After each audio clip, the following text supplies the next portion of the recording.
lot's changed since the last time we talked. Let's talk about it.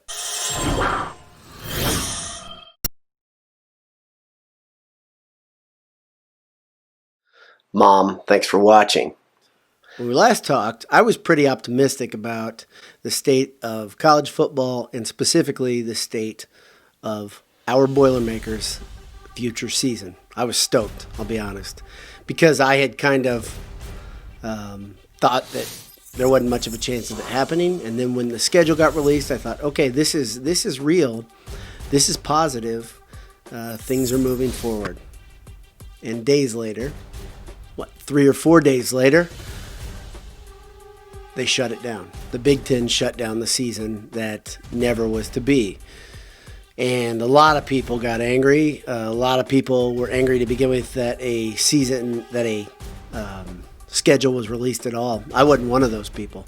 And if you follow us on Twitter, you'll probably notice it was me really cheering on the possibility of a football season. I'm not a guy that believes that we should put lives in danger, but I am a person who believes that there's inherent risk every place we go. And it seems to me the best place to be at risk is when you're around medical staff and people that care for you. And I legitimately believe that Purdue's football program and the staff members care for those kids. And I know that that medical staff does some really good things in keeping kids healthy. The question is, will kids still get sick when they're not playing football? Oh, yeah. And the reason we know that is because of the outbreak that happened down at IU. Bloomington was a direct result of a bunch of athletes getting together, breaking some of the rules that were in place, some of the protocols that were in place, and having a massive party. And in the wake, they had 20-plus kids with COVID. Well, guess what? Kids are still going to get together. Things are still going to happen. And kids are still going to get sick, sadly. Most of them are going to be A-OK. And I can guarantee you one thing now, the kids that played football for Purdue, they are not going to be getting the exact same care. I'm told they have voluntary workouts in front of them and they have practices and things like that, but it's not the same as the daily care and the protocols that they were receiving and going through and being subjected to. There's some really good news. I keep pointing at the positive things. One of the real big positives is there's a new test that has just been approved by the FDA that is saliva-based and that people can get tested quickly and economically, and it's pretty accurate from what I understand. What the Big Ten has done here in handling it this way is they probably jumped the gun releasing their schedule, and then they jumped the gun again by canceling the season as quickly as they did. The SEC commissioner let out kind of a call before the Big Ten had officially canceled the season and said, let's just wait and see what happens for the next 2 or 3 weeks before we make a final decision, before anybody makes a final decision. And the SEC commissioner and the ACC commissioner both asked Warren for information and both wanted to be on the same page as Warren leading up to their final decision. And yet Warren unilaterally made that decision. And that is documented other places. The reason he did it is because the presidents wanted it to be shut down. The medical staff wanted it to be shut down. And I'm not defying any of that. What I am saying is I'm giving my opinion, and I'm echoing many of the players out there that just say, hey, we want to play. They want the chance to play. Let them make the decision. The decision has been completely removed for the Big Ten, and yet the ACC, the SEC, and the Big 12 are going forward. The NCAA's Mark Emmert released a convoluted message at the end of last week saying we're not going to have championships, meaning there will not be an official national championship crowned for the fall football season if it is played. But he also said it was really, really important to make sure basketball went off this winter. And the funny thing about that is it should be really, really important for football to go off in the same way. But the reason he said that was because a championship was taken away. And I would argue he said that because a revenue stream, a massive revenue stream in the form of the NCAA tournament was taken away from the NCAA. Now, you can say whatever you want about money driving the whole thing. Money, whether you want it to or not, drives a lot of stuff in life, a whole bunch. Mark Emmert's messaging is very odd to me, though, because what it says is they're going to do everything possible to make basketball possible, but they're not going to do everything possible to make football happen this year because football hasn't had a championship taken away yet.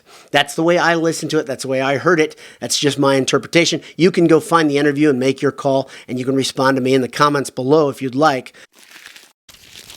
As you guys know, in response to the football season being effectively canceled for the fall for the Big Ten, Jeff Brohm got to work right away. He did big things. He put together a very in-depth plan of how football could move forward in the spring, and I loved it. And the reason I loved it is it shows we've got the right football coach at the helm. Brohm said, okay, a lot of this stuff is not in my control. There's no doubt about that. And then he said the things that are in my control, the schedule, the way the guys work out, the way they play, the way they practice, the protocols, these are the things we can control, and this is what I think could happen if we decided to move forward with spring football as a competitive sport. There would be some other teams at play. Maybe you'd have a non-traditional Rose Bowl between the Pac-12 and the Big Ten. That'd be kind of interesting. There's a lot of things that'd be interesting in this unusual season. But one thing, if you read into what he said, we'll have a shorter season, we'll have less contact. These are all positives for the players. And then it rolls over to next year and they do it again. And it would even roll into spring of 2022. That's problematic. That's really problematic because you have to have absolutely everybody in the college football world on board. That might be the biggest problem with his plan. Not the fact that he made it, not the fact that he went out there and said, this is what would happen, it would lead to this and this. That's fantastic. The football staff and Coach Brohm specifically were so thorough, and that was great to see. And guess what else he did? He went out to the media and he talked about the plan, saying we can do this if we put our heads together and if we get a bunch of people on board together. The problem is his commissioner did not get on the same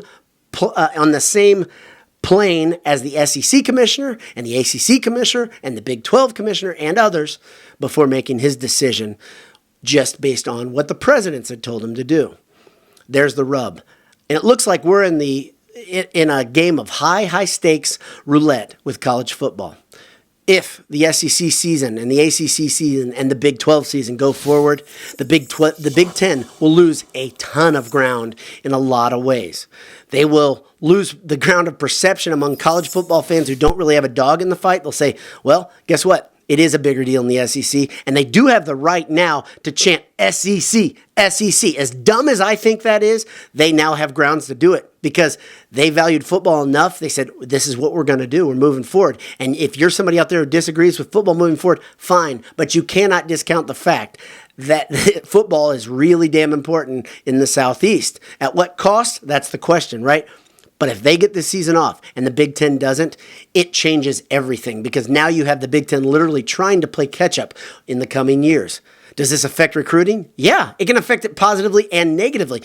One positive I just heard, not for Purdue, but for Ohio State, is they got the number one recruit in the nation, a guy who's graduating in December, a quarterback, who would try to replace Justin Fields because Fields probably won't play now because he'll be getting ready for the NFL draft. So a door has been open effectively for this young guy. And he said, you know what? I can get on the field sooner and I can get to the league sooner. As we saw with Rondale Moore, which I never got a chance to respond to because I haven't done a bunch of these podcasts, quick casts, honestly, because I've been disheartened.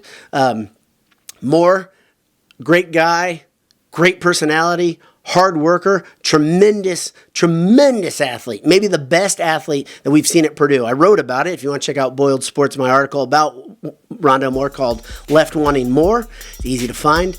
But one thing Rondale Moore always had in mind was how do I get to the league quicker? And that's what his focus was, and that's why he decided the way he did. Can't begrudge the guy because he was nothing but exemplary for Purdue's football team. But at the same time, the effect of him leaving early, it gives opportunity for receivers, but it definitely changes the way things are prepared. They have the right to opt out, and they should have the right to play. Man, I hope to get back to some sense of normality soon. I've struggled with the get up one day to try to be optimistic just to have the wind taken out of you a day later or 2 days later. That's tough medicine, especially for a long season as this has been. Keep your head up. God bless you. Hammer down. BS all the time.